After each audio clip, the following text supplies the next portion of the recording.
दरियाए सिंध पाकिस्तान की ज़राअत और मईशत में रीढ़ की हड्डी का किरदार अदा करता है।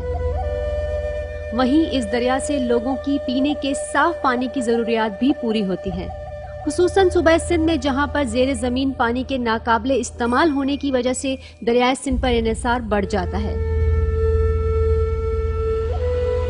लेकिन आबादी के दबाव, सनतों की तरक्की और माशी दबाव की वजह से काश्तकारी में जहरीली खाद के ज्यादा इस्तेमाल से जो आलूदा पानी और फजला इस दरिया और दूसरे जराए मसलन कैनाल और झीलों से साफ पानी में शामिल होता है, वो न सिर्फ ज़राअत को नुकसान पहुंचा रहा है बल्कि पीने के साफ पानी की फरहमी में भी मुश्किल होती जा रही है।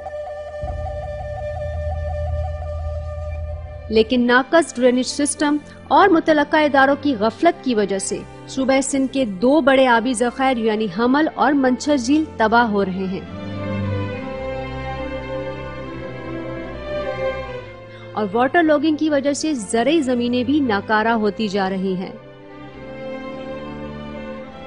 जबकि सखर से ठट्टा तक मुख्तसर आबादी को ही पीने का साफ पानी मयसर है।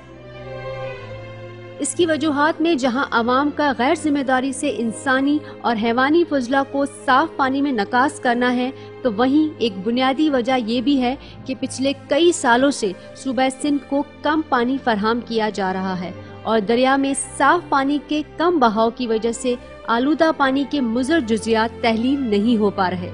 जो कि न सिर्फ आबी जिंदगी और ज़राअत के लिए खतरा है बल्कि सबसे ज्यादा और शदीद खतरा उन इंसानी जिंदगियों को लाहिक है जो पानी इस्तेमाल करने पर मजबूर हैं, जिनमें हैदराबाद, बदीन, ठट्टा और कराची में बसने वाले लोग शामिल हैं।